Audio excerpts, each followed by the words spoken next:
a way to bring women together, to understand the true feeling of sisterhood, the true feeling of together we can make a difference.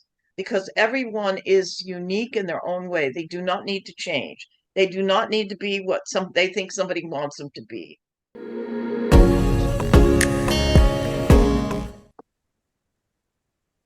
Welcome. We have with us today Robbie Motter, who, in my perspective, is an incredible individual that has gone through so many incredible opportunities, as she phrases them, in life to become the wonderful individual that she is today, running a nonprofit at this point, Global Society of Female Entrepreneurs. I am a member of, and I am so privileged to have you with me, Robbie. Robbie, how are you today? I am fabulous, and I'm so honored to be on your podcast, Rima, because I love the work that you're doing. I heard you speak. You're an incredible speaker, and the message that you're getting out is a message the world needs to hear. Thank you. I really appreciate you. Robbie, I always love for our audience to get to know the individual that is sharing in front of them. Before we share all the incredible things that can be helpful to them, would you let us know a little bit about you and your background and who you are so they have a sense of who's speaking to them? Well, first off, I'm 88 years old. I just turned 88, and I'm born on an incredible day, International Women's Day, March 8th. I was 5 years old when Pearl Harbor was bombed. So I do remember some of that. I grew up in many, many foster homes, and I was on my own at 14. And it's interesting because I lied about my age, and the company I got my first job with in San Francisco is still there today. But I was always on a mission to learn. So every job I had, I would go in early, I would work late, so I could learn new tasks and move up to higher positions. And my corporate career ended up in a very high position in Washington. Prior to that, I worked in New York, and I worked in Houston, in Omaha. But my passion has really been to help women understand that they're wonderful just the way they are, and that whatever their dream is, it can happen. And back in 1957, working in Omaha, Nebraska, because I was always on a learning curve, I asked this woman to teach me something. And she looked at me and she said, "I will not teach you or any woman." I was blown away, and I thought, that's ridiculous. So I made a decision that day that whatever I learned, I'd spend the rest of my life helping women, sharing with women. We don't compete, we complete each other. And women need to remember that. We're not the me category, we're the we, because we can do so much more. So that's been my mission. And it's also been my mission to get women to show up and ask. And in the beginning, I mean, I've been doing this almost 40 years. In the beginning, it was not easy because women, women have always been helpers. And I was one of those. I was always a helper, but didn't ask until about, I think it was 16 years ago. Somebody said to me, "Robbie, you never tell us to ask. You're telling us to ask, but you never ask." And I said, "Okay, I want a white Maltese female dog spaded." 2 days later, one of my members called me and she said, "I'm going through a divorce and I have this new puppy and she's yours." And her name was Majesty, and she came with all the Barkley, and I had her 14 years before she passed. That convinced me. And then I still wasn't doing it really great until one day a woman came to me and she said, "Robbie, you get so much pleasure of helping others." I said, "Oh my God, my heart filled." They said, "Why are you being selfish and not let us have that same feeling?" So you got to remember, when you're asking and you're letting them help you, you're giving them the same feeling that you get when you're doing something. So Robbie, you said so many wonderful things already. What I would love to know is how did you learn to develop this incredible attitude of yours, especially when you started off in foster homes and really challenging places, yet you turned out to be who you are? well, it's interesting because I remember the last place I lived in was a children's home, and they used to have a fountain, and I used to sit out there. And you know how you get dreams in your head, and I would say, "Okay, I could do this because someday I'm going to give happily ever after, get married and live in a house with a white picket fence. Well, that didn't work out. But you just keep striving and you keep dreaming. And I always felt that I had to work hard. And, I think today's generation are more give it to me. And we were a generation of we got to work for it. And I always worked hard and I always helped people. Because a good example, where the towns we live in, there's no way one person can have all the business. So even if you're in the same business, people do business with people they like. And people have to, one of the things I've learned is that people they are showing up, they do get business cards, but they fail in the follow-up. They keep thinking they need to get more business cards, yet they have the golden thing right there because every person knows at least 200 people. So and I have about 10,000 people, but if you cultivate who you already know, build a relationship with them. Don't walk into a meeting or an event and think you're going to sell your product immediately. People have to get to know you. They want to feel you. They want to know. And maybe your item or your product isn't for them, but if they get to know you, they'll tell their friends. And people forget that. That's the gold, honestly, Robbie, because I remember when I was running a networking event for years, the whole thing was to allow them to get to know each other instead of selling to each other. Because you said it right. People buy from people that they know, love, and kind of and trust.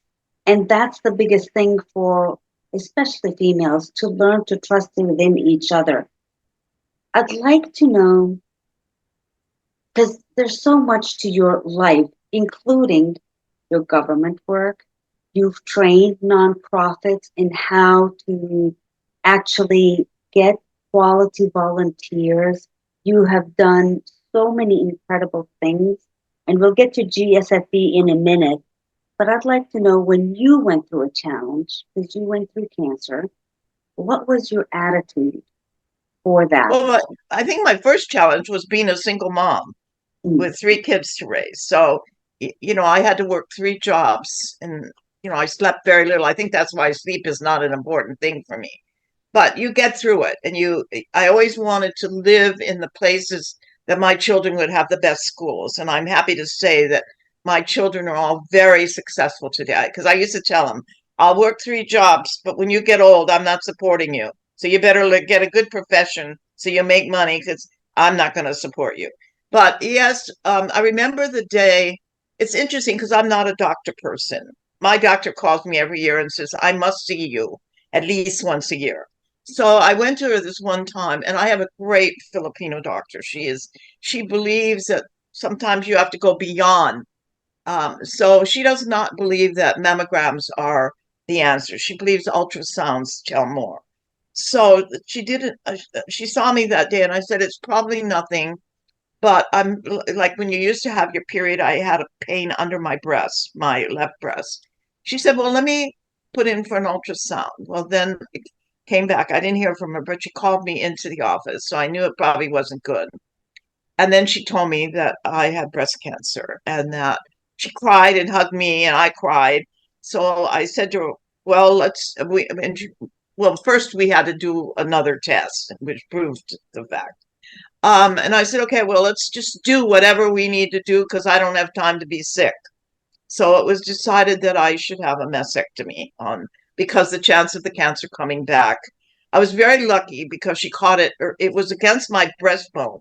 And had she just gone with the mammograms, it would have probably gone on a longer time and it would have been a larger stage and probably then into the lymph glands and stuff. But I was very lucky. So I did not have to have chemo and I did not have to have radiation. But so I had the breast removed, and 2 days later, I ran a board meeting. The hardest part was you couldn't lay down flat in bed, and you had to change the tubes every day, clean them. But other than that, it's all in your mind. I refuse to stay home and be sick. I refuse to do that because I just have to do whatever I have to do. And I remember when I showed up at the board meeting, I was also, in addition to running the nonprofit, on the women's in a part of a women's club, and I was the president. They said, well, what are you doing here? I said, well, I'm the president, and today was our board meeting, so I'm supposed to be here. The other thing I learned is that if you do get cancer, don't listen to everybody with cancer because every cancer is different. It can make you crazy and you could be scared. You need to be for you. What is it for you? And in Temecula, we have this great place that's wonderful for people with any kind of cancer. But they were telling me stories about how sometimes if women lost their breasts, they wouldn't go back to work because they felt, I don't have a breast. It's only a breast. You got a life. The second thing, sometimes their husbands would leave them. Well, then they didn't love them in the first place. It's really after you've done it, then you can share, you can talk about it. But just go through it, think positive about it, know you're going to get through it. And I'm 10 years cancer free right now. And, if it comes back, I'll do whatever I have to do. God is in charge and he's decided it's not my time yet. That's incredible. What you just said is it's all in here and really taking charge and not listening to everyone that's out there because every individual's case is different. And thank you for saying that. Robbie, what did you learn from training people to work with volunteers? Well, I was very lucky because I got to teach it was interesting because I was recommended to teach at the continuing education thing at the University of California, Riverside. And I was recommended by someone. And so the business professor came and drove to Menifee to meet me and to bring me the application. And of course, I had no college or I got a GED. And of course, if you're teaching in a college thing, he said, well, this could be a problem, but you're very highly recommended. So I'm sure we're going to be able. So they did get me in. The first thing I did was change the book because the book they were using to teach them was really, I brought in a better book. The other thing is, I believe that in the past they were using, well, this is how you do this and that. I believe we wanted to leave that two businesses, nonprofits, would leave with a marketing plan. So I divided the teams into two, and they chose which two. And I did it for 8 semesters, but it was really funny because I'd never, I'm trained, but I never taught in it. And I remember the first thing is one of my members who was an MBA, and she's a member in Vegas. She said, how are you going to grade them? I said, I'm going to give them all A's. She said, Robbie, you can't do that. So I said, well, just give me a grading schedule. So she created one for me. But I was more interested in grading them if they read the book and if they applied anything that they learned in the class to their business. So that's how I was grading. I wasn't paying attention. But so like if we were talking about PR, I brought in newspapers. They allowed me to now, they never did that before. I brought in the newspapers to say, if your press release looks like this, it goes in the trash. So they could really learn. And the other thing I taught them is, first off, call your business and see how they're answering your phone. And I mean, they came back to me and said, oh my God, I thought I had a different business. So that was the first thing. You have to check on, don't assume that things are happening. The other thing I said, if you're looking for a volunteer, write down on a piece of paper, money was no object. What talents do you need to make your business go? And then ask for that talent when you're asking for a volunteer. Because if you're just bringing a volunteer that has no experience, you're going to have to spend the time. And the reason you need a volunteer is to relieve you so you have more time to run the business, the nonprofit. And so I said, if somebody has that talent, it's not a hard job for them to jump in. A good example is I'm very good at press releases. Somebody said, will you help me with a press release? I can do it in 2 seconds. So it wouldn't be a big job for me, but somebody else wouldn't even know where to begin. So they started doing that. And some of the nonprofits and what ended up happening, the reason it stopped is at that point, there was money and nonprofits were able to pay for the class out of that money, but the money dried up. So at the end, that's why I wasn't teaching anymore. But it was a great experience and I learned a lot. And I was actually also recommended to them by the nonprofit association in San Diego because I used to teach for them. And so, and then I taught for Riverside had a nonprofit group and I used to do a lot of training there and workshops and stuff. But it is about personalities, learning personalities. You cannot treat everybody the same way.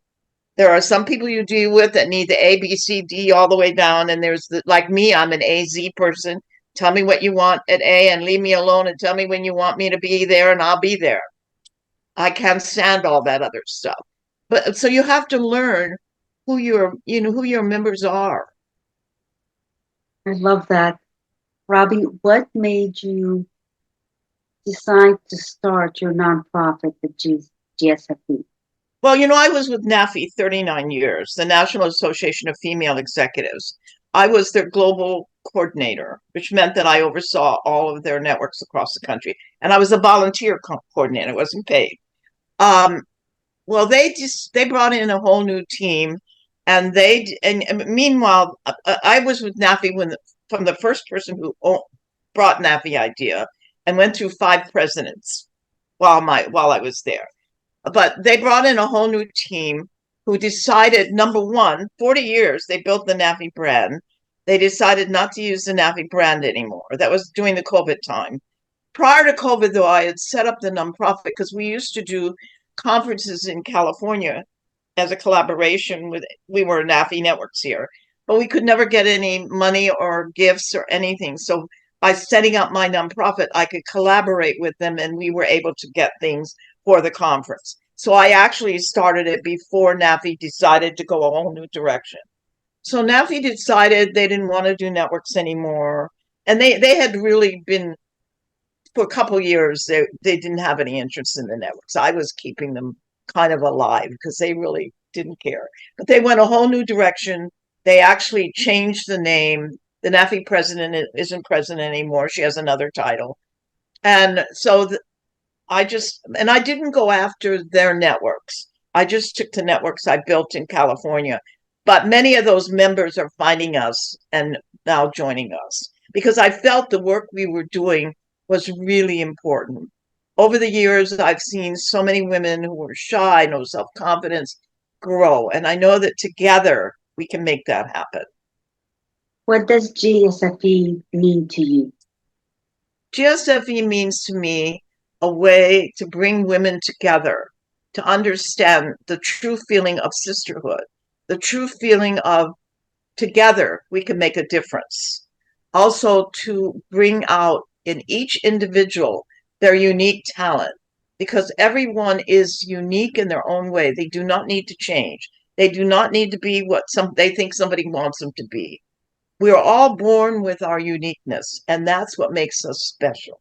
And we try to do that within GSFE. I mean, I can remember when, for a couple of years now, we've been encouraging women to write. And I can tell you how many told me they would never write. Some of them are on their 4th books now because I'm relentless. If I see that talent in them, I stay on top of them. And after they did the first, I think it's easy if you are scared, you want to do a book or you want to write. I think the first thing is go in a collaboration, because once you do that, you're going to say to yourself, why was I so messed up thinking I couldn't do it? It's not as hard as I thought, and when you get it done, then the next thing you do, oh, I want to write my own book. Now, in my case, I've been in 50 books, 50 chapters across the world. I finally wrote my own book last year. It's not my thing. And it was interesting because everybody kept saying, you got to write your own book. So I did one on taking action. And I had spoken about it at a conference, and I was up at Lake Arrowhead with a bunch of our members, and they said, Robbie, that should be your book. So I said, okay, I'm going to write the book March 8th last year. Well, the week of March 8th came up and I hadn't written anything. So I had to write it in one day, and our wonderful publisher published it. We made it on International Women's Day. It was like, but I think with a collaboration, what I see, people, if they don't like my story, they're going to like another story. Like, we're coming out with this peace book, what peace means to you, and it could be inner peace or it could be world peace. I think we're close to 100 co-authors. And it's going to be wonderful because it's everybody's feeling. Everybody has a feeling about what peace means to them. And as we get that out across the world, it's going to make more people think about peace. And that book, with our last book, it's all about showing up in the powers and the asking, was in Parliament. It's been to Africa. It's been everywhere. And in that book is how people share their stories of how showing up or asking either changed their life or moved them to another direction. And we're coming out with volume 3 this year. Right, we've been publicizing the peace book, but now I'm getting ready to come out with, the next one is going to be this book on showing up, and we'll publish that on International Women's Day this year. And that one they get to have, and we're doing it in the other 2 books were in thing, but this one's, oh, you can't see it. It's going to be in purple because it's royalty. And this is going to be volume 3. A book 1, we had 46 co-authors. We made #1 U.S. international bestseller. We were in Walmart, Barnes and Noble, Amazon UK, and bookstores all over the world. Book 2, we had 64 co-authors. Have no idea what we'll have in book 3, but they get 2,500 words. They get their picture and their bio, and the cost is $300. There's very reasonable. Most people are charging $3,000 and $4,000 to be in a book. So we're going to be promoting that out. The peace book we did as just felt like the world right now needs peace. And if we, as GSFE, can get a little message out that touches a life and makes them think about peace, we together can maybe bring peace to the world. And that one we only charge $25 and no picture, but 500 words. And we'll assume the costs of publishing it. I love that because I actually participated in that book because I've been working on my book for a long time. And when you gave the opportunity to write a portion, and especially about peace, that immediately spoke to me. So thank you for that, Robbie, because you are giving a lot of women the opportunity to show up in a way that they haven't before, that they get to see that they can actually write a book or run their organization or whatever it is. So for you, you run so many events through GSFE Kindness Day. That was a beautiful thing. You have so many different things and so many awards that go out. What is the vision for doing all of this through GSFE? Well, it's interesting. I remember one year, I don't know if it was last year or the year before, I gave a person who runs another women's group an award. And she said to me, I've been running my women's group for 10 years. Nobody ever gave me an award. I think none of us do what we do for awards, but it's nice to be recognized. And if I spend a lot of time looking for opportunities for my members that I remember my first introduction to India, to London, was through 𝙁Gardaman, and Ada was posting on Facebook that she inspires me awards. And I saw it and I texted her on Facebook and said, would you consider also giving some of those awards to people in the US? Because I have a lot of women that deserve that. And she said, absolutely. So that was my introduction to her. And the next thing I knew, she invited me to come to London and be her house guest. And through that, I met other people that opened the door internationally for us. So I think the other thing is, part of it is people need to read Facebook differently. There's so many opportunities in Facebook. Instead of just going to click, click, click, take time, because you may be missing somebody that could be your biggest friend that can open so many doors for you, depending on where you want to go. If you have a product or service that can be anywhere, you should be thinking outside the box, not just in your little town. You should think globally. A good example of that is years ago, March Air Force Base was a very big, viable Air Force base. And the people in Moreno Valley were doing great business. Well, then the base shut down. It became just a reserve base. So a lot of people lost their businesses. And yet, many of those businesses could have thought outside the box, done business all over. So I think in today's world, businesses are closing like crazy. If you have something you can do globally and online, you need to do it. You need to not be afraid of Zoom. You need not to be afraid of AI. I discovered AI chat and I love it. I can ask it anything. I like it better than Google. And within seconds, I have an answer. There's a lot about AI I don't like. I don't like the idea of that they could clone me and clone my voice and make me like I'm there when I'm not. So I think you have to be careful, but I think it's here. And if we're going to continue working, we must stay up to date. So that's why I love what our GSFE conference is going to be this year, because we looked at that and we thought, we're all about making our members be smart to know what's going on. And some of the topics we're going to be talking about is video marketing. Whether you like it or not, that's happening. People like videos, digital marketing, and publicity. There's ways to get on CBS, NBC. You'll learn that in this conference. And create your signature talk. Because if you get a book, you can now be speaking and sell your book where you're speaking and get your message out.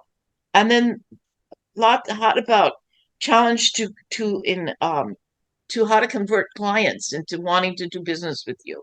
And they're all top speakers. And the greatest thing, our conference is called Leverage the Power of Technology to Grow Your Business. And if people register now on gsfeconference.com, they can get an early bird rate of $37. You know what?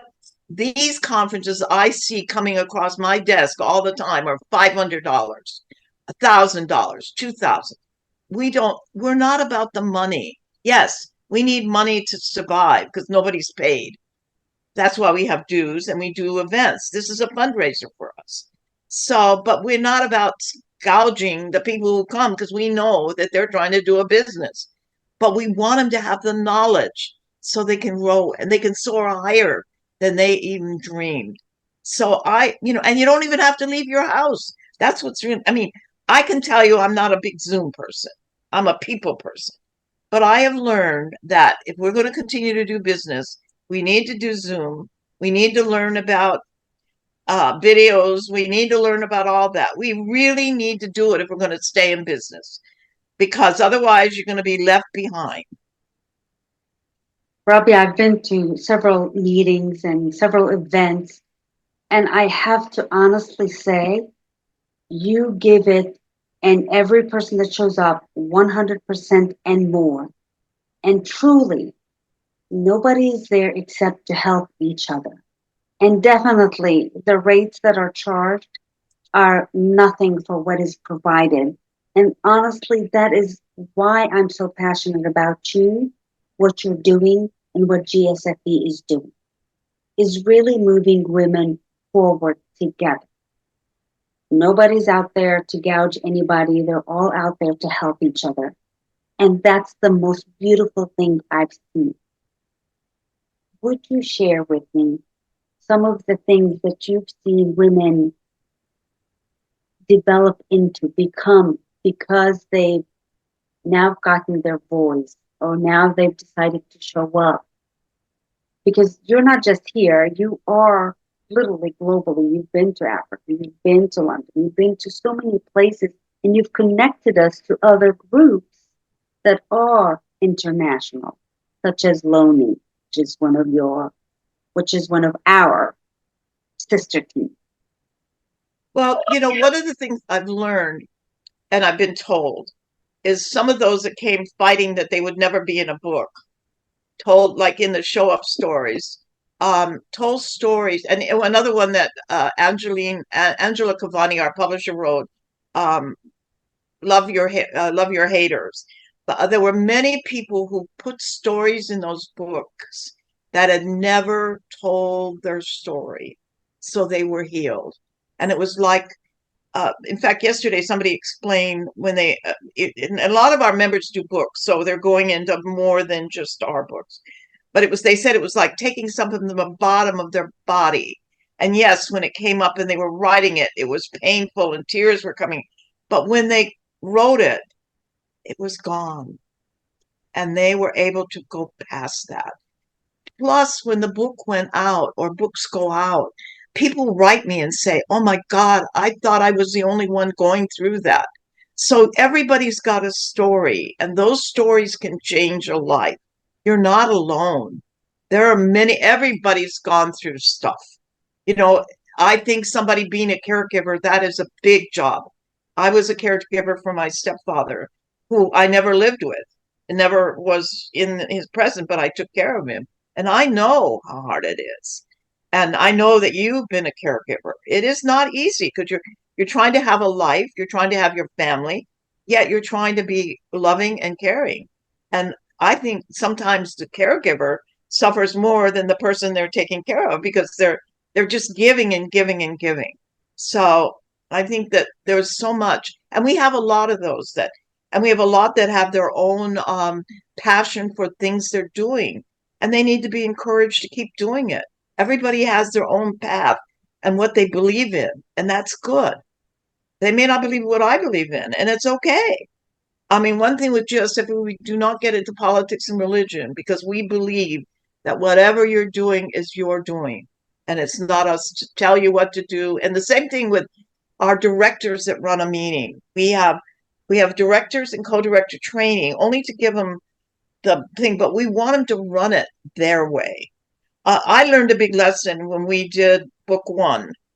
We had a very big editor editing the book, and she was changing the stories because that's what she does. When the stories came back and we sent them to the people who wrote it, and they said, those somebody reading this article would not know it's me. So we changed them all back. And we learned that the only thing we're doing in editing is punctuation and grammar.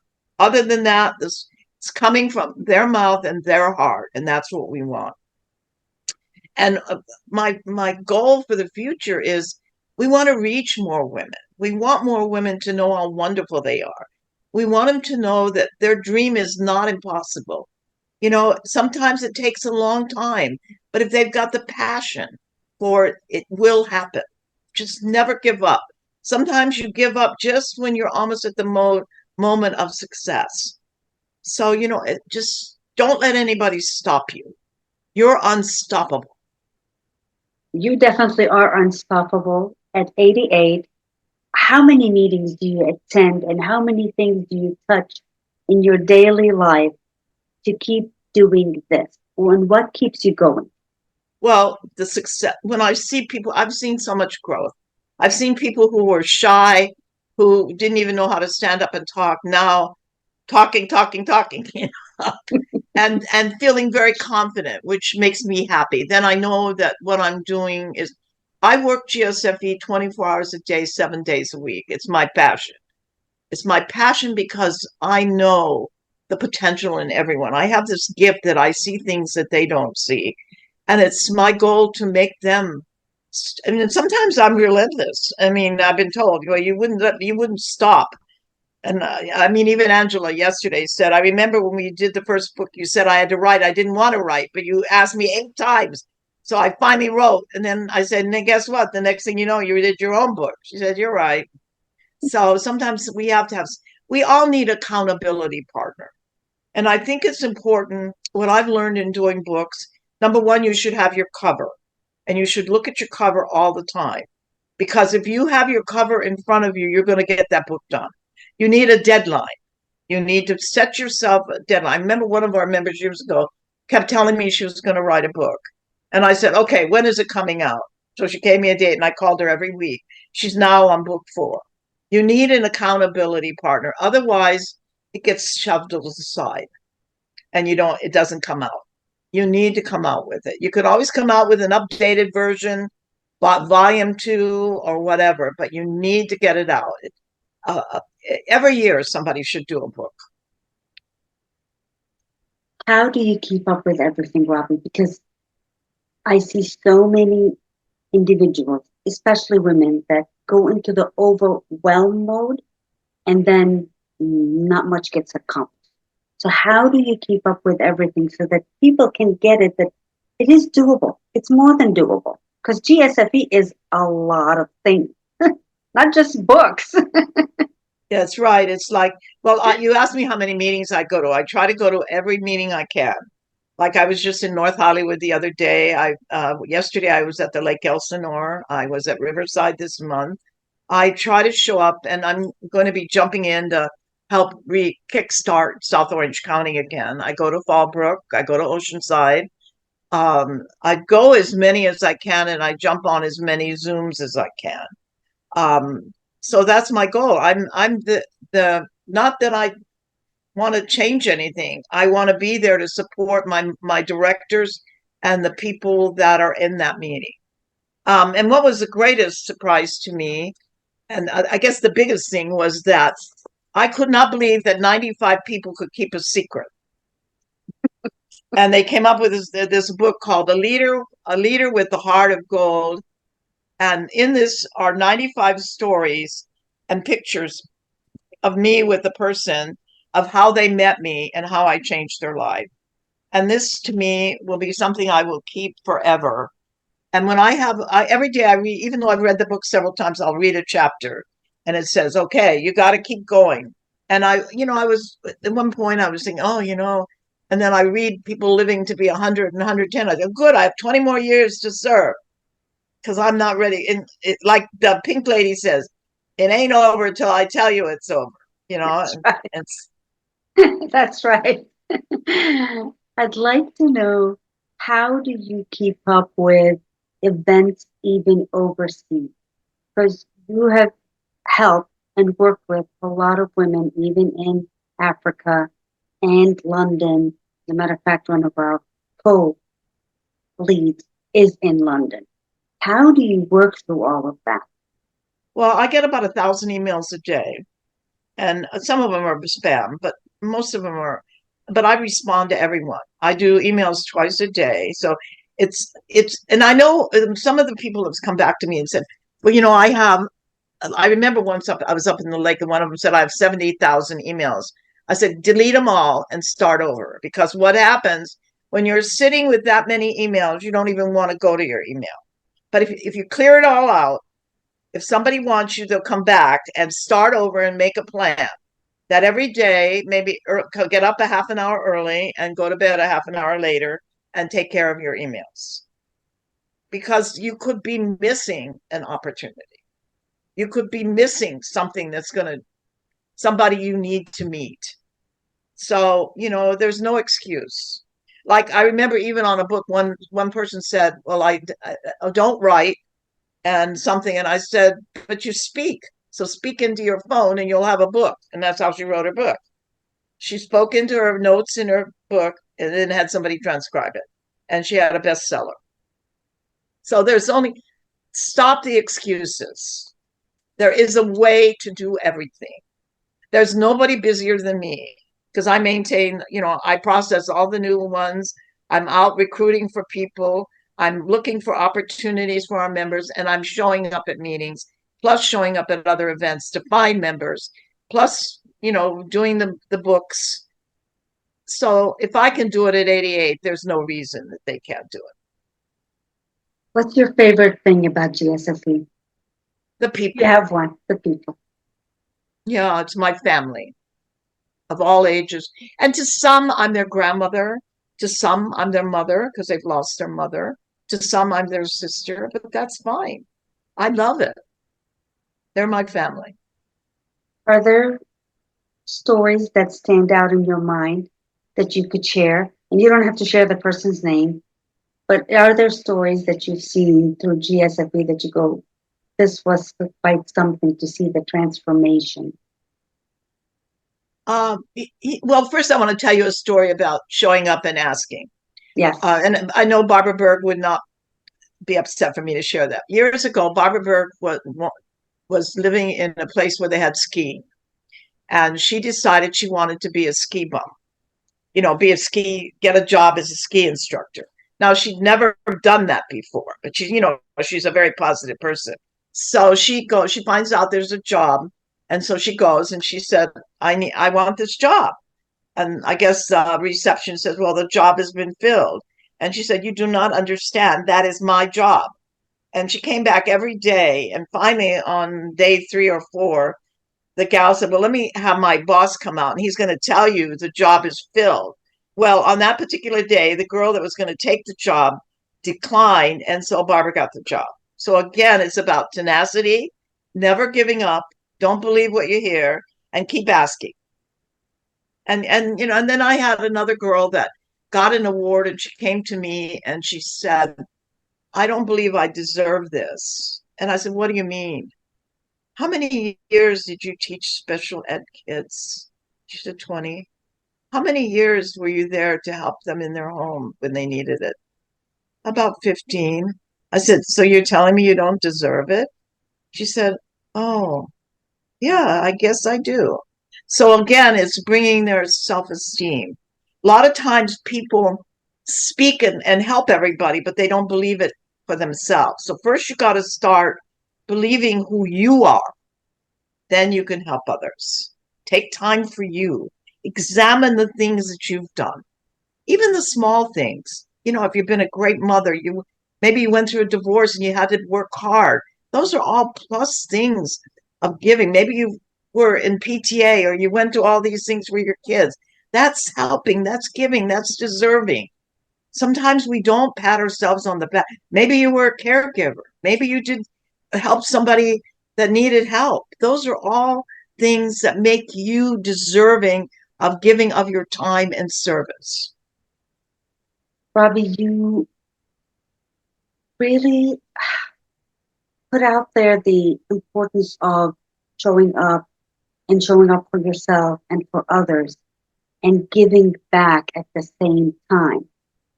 What's your philosophy in giving back to your community? Well, first off, I think when you go to a meeting and somebody puts an ask out, if you hear an ask and you have a way of opening a door for that ask, then it's great to do it. It's no trouble. I'm one that if I hear something, I just go to my phone right then and there. I don't say I'm going to call you back. I make the connection right then and there so that it's done, and then it's up to them to follow up. But many times, like a lot of times I'll see, like I think podcasts are a great thing. And I'm encouraging my people, you need to be on a podcast. You need to start a podcast. And a lot of times when I'm going through my Facebook, I will see people say, I would love to have a guest on podcasts. So I'll either go on Messenger or I'll send, you need to follow up on this. Some do, but some don't. A podcast is a great way to build your brand, better known, because it's going out to people you do not know and who do not know you.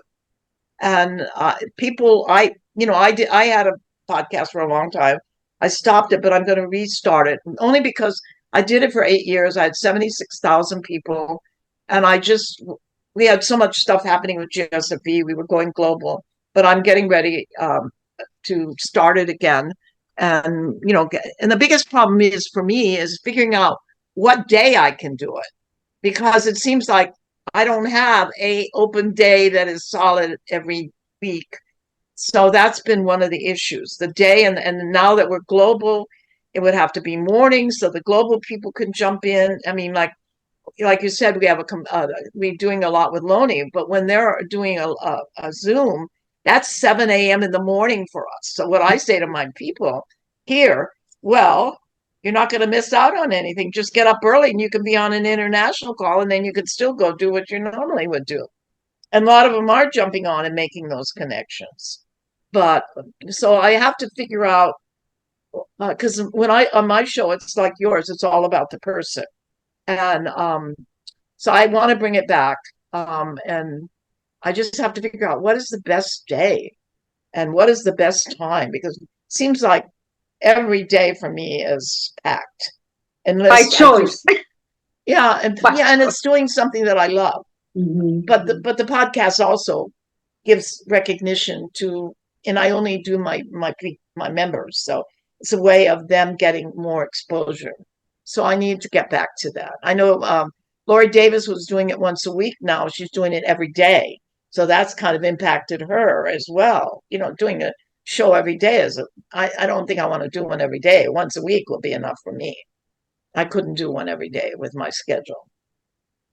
What would you love to see happen because of GSFE to all the wonderful members that are in there? What would you love to see? I would like to see that all their dreams come true, that whatever they hope to be, they be, that they have made some great friendships that they learn the power of showing up. Because, see, showing up to me is like a treasure map. You never know what treasure you're going to find.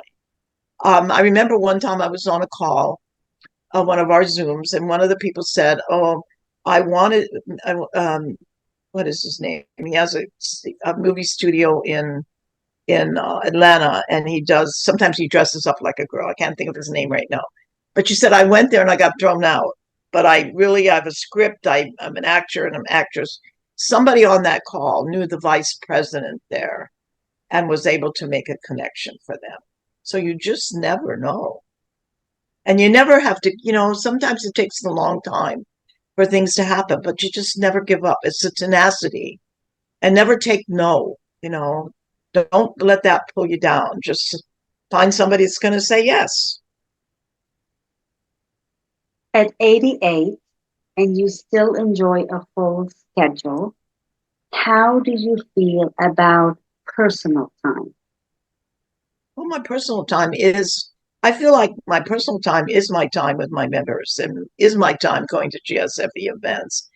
I'm not a person that watches TV. I would never be happy just sitting in the house. I need the interaction. I mean, I think what I'm doing is what keeps me young.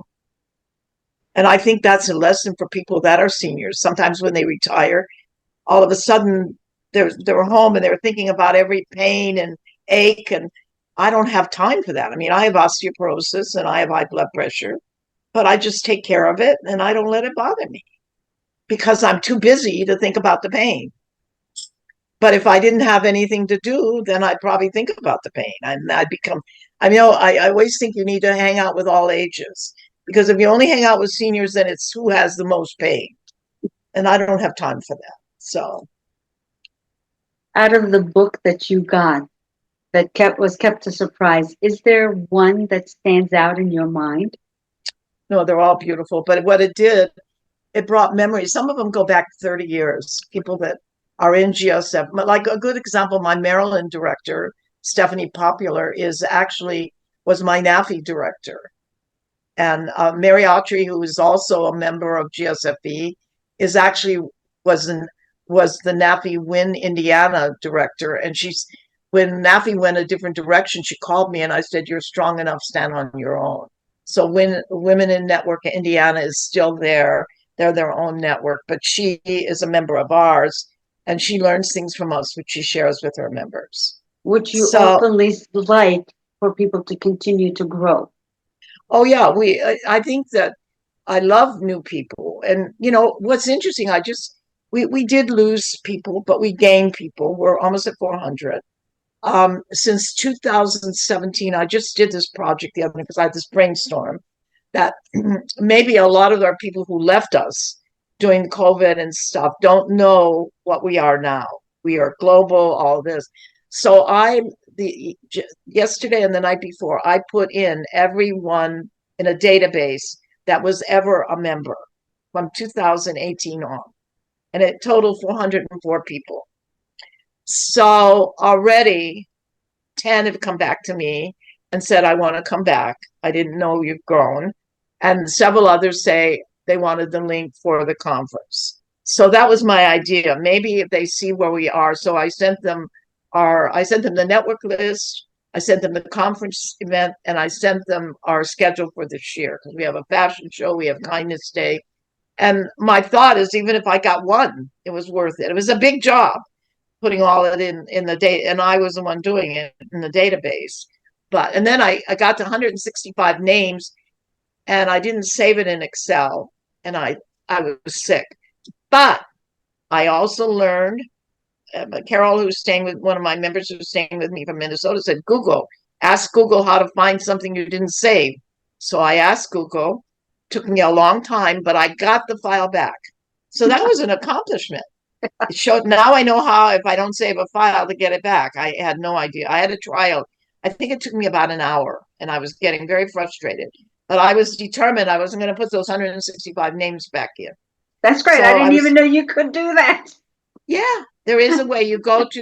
It's very simple. So if you ever have that problem, just go to Google and tells you, but you actually go to You go to your Excel, open file, and then there's a little thing that looks like files down, and you go there, and then it just says there's a place about files that left that you can print there, and it brings it back up.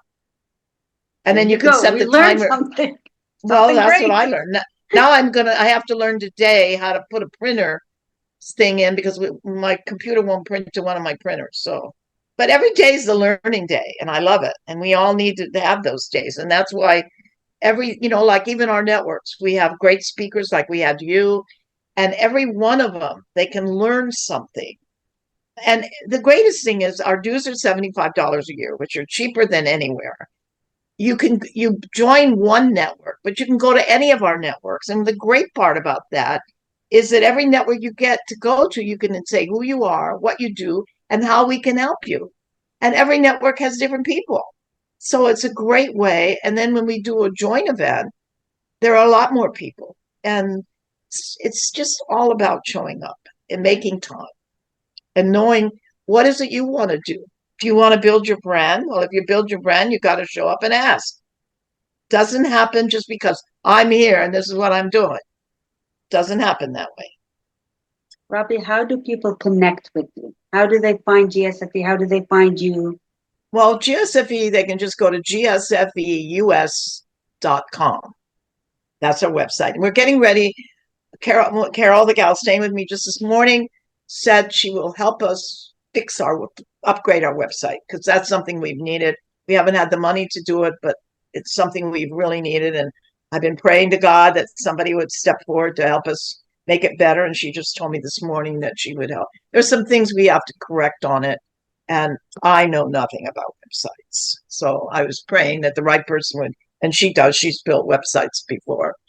So that's one thing we want to do. And to reach me, my email is r and then motter at aol.com. And my website is robbiemotter.com. And it's interesting that I want to just mention that we were able to give out, we were able to offer in another collaboration with GIA, a lot of our members to get honorary humanitarian doctorate degrees. And what that means is all of us give service, but we never get honored for the service. So this is a way for people to be honored for the service they've done their whole life. And it isn't automatic. Because any name that comes to me, I research to find out, are they giving the service or is this something they just want selfishly? And then when they get it, after the word doctor, they just use HE because that means it was an honorary thing. The other thing we were able to do is through another connection, we were able to give people an ambassador of kindness and happiness.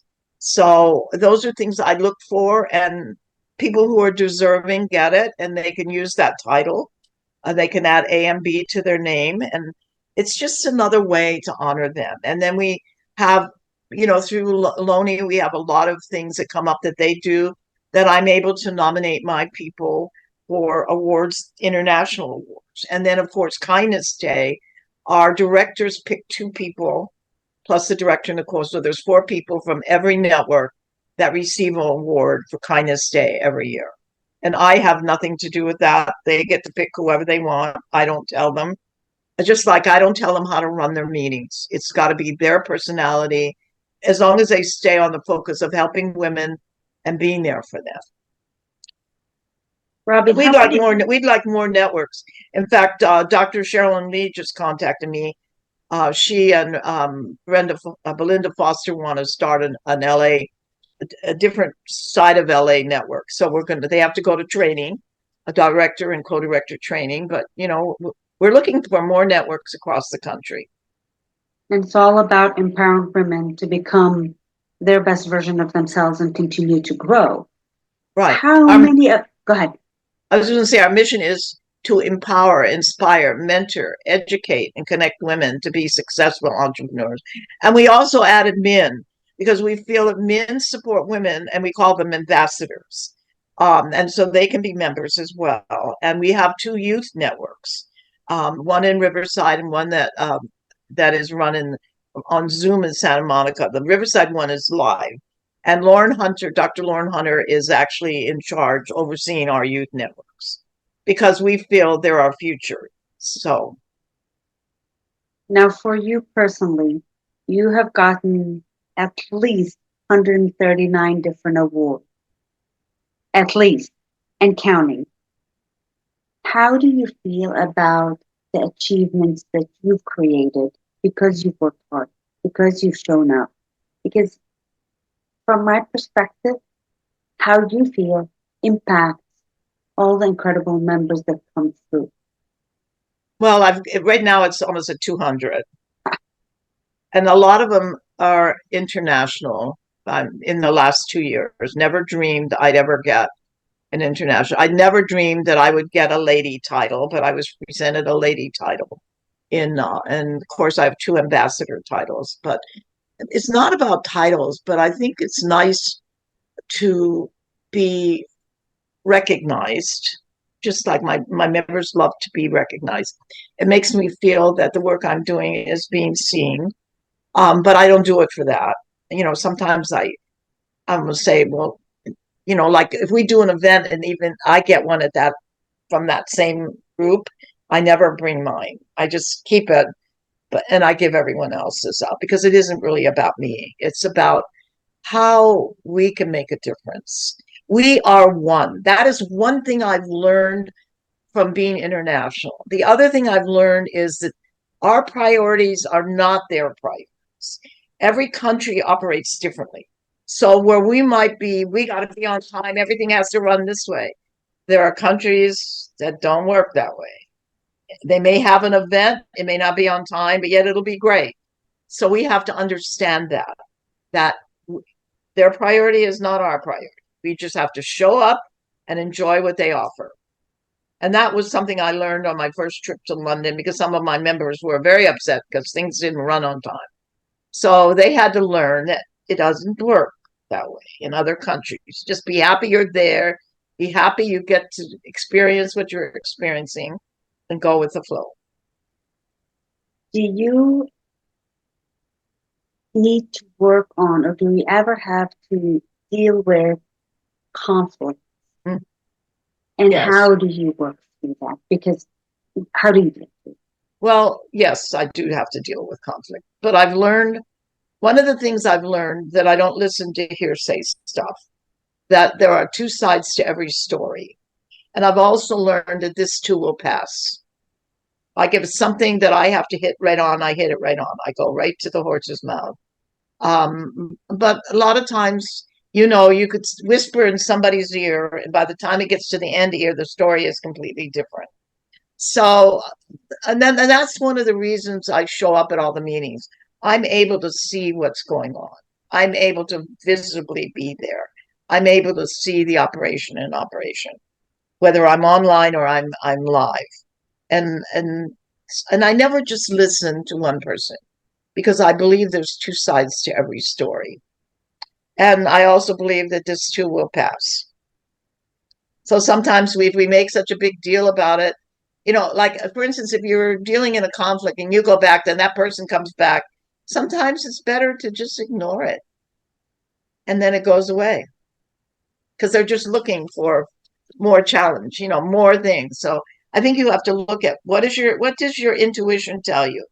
Because your intuition never lies. What happens? We all have a strong intuition, but we bring it up here because we think, oh, maybe I didn't give that person a chance. Maybe I didn't think right. Maybe I can change them. This is telling you the truth. So go with that. Is there a message that you would like most women to hear through GSFE and globally? Because we are touching a lot of individuals globally, and not just women, but specifically women. Well, I think what the message is, you are perfect just the way you are. Know that. Believe that. You're beautiful no matter what size you are, no matter what age you are, no matter what business you're doing. It is your business, your passion, and do not let anybody trample on your territory. I love that message so much because there are so many women that still struggle with self-esteem issues at every level possible. They could look successful from the outside, but yet they struggle within themselves to really believe that they are all that and to give themselves credit for it. So thank you for saying that. One of the girls yesterday that I told you, she said it, she brought up the pain from the bottom up when she wrote this particular story. She also said that after she did that, she really knew then she was enough. She was perfect the way she was. And that you cannot be loved by everyone. So don't worry about it. Just know in your heart, if you're doing what's right, what you believe is right, don't worry about it. Because I always say, people are talking about me, they're leaving somebody else alone. That's funny, actually, Robbie. Thank you for saying that one. Is there anything? But it's true. It's yes, true, yes. And, I just think that there's good in everyone. So I look for the good. And people don't believe this, but I used to be very shy. Because I felt like, because I didn't have the education, because everything I've learned in books. Yet I've had very big jobs, bigger jobs than most people get when they graduate from college and work for years. I mean, I've made a lot of money and I did a lot of things, but it was a long time. And what my husband said to me, paste these things on the window and on the mirror in the bathroom. You are great. You are this, you are that. And after 21 days, you really believe it. They say it takes 21 days to believe something. So write yourself notes. Do a journal. Like every day, do a journal of the positive things that have happened. And then when you have a day, you have a lot of negative stuff. Read those journals, and you're gonna say, "What am I like?" Ever since I used to get stressed, but ever since I had cancer, I don't stress anymore because I realized all I can do is do the best I can do. And that's all. Because why worry about today? Because tomorrow I'm going to have something else to worry about. So just do the best, get through the day, take one day at a time, and just know in your heart that whatever you're doing is the best you can do. I love every time you show up 1000%, not just 100%. And I'd love to talk about you always look incredible. You take the time to do that. Why is that so important? Well, I believe the first 3 seconds somebody meets you, they judge you. And you never know where you're going to be when you show up, who might be walking through that door or out that door. So I've always, number one, I can have a great wardrobe because I shop at thrift shops. And the Salvation Army every end of the month on Friday has $8 long dresses and $4 short dresses. I don't care if somebody else wore it. I mean, I can have beautiful, I get stuff sometimes that still have the tags on them. And sometimes I see something that if it doesn't fit me, it'll fit one of my members. I love the thrift shop in Fallbrook. They love me now because they let me go in the back room. But like one time I bought a white fur that I thought was a fox fur for $25, and I wore it one time. Somebody said, "That's a real mink." I didn't know that. It was $25. But I just think you can pull yourself together. You can, whatever your style is your style. My style is to get dressed every morning. And it only takes me 10 minutes. I don't do the whole thing. I shower, makeup, dress, then I'm out of my room and I'm ready. If somebody calls me and says, "Can you be here?" I don't have to say, "I got to take a shower. I got to get dressed." I'm out the door. So I think you feel, even if you're working from home, I think you feel good if you get dressed. Like I can tell you the first 2 days of COVID, I was depressed, stayed in my pajamas, and I found myself getting in a world I didn't want to get into.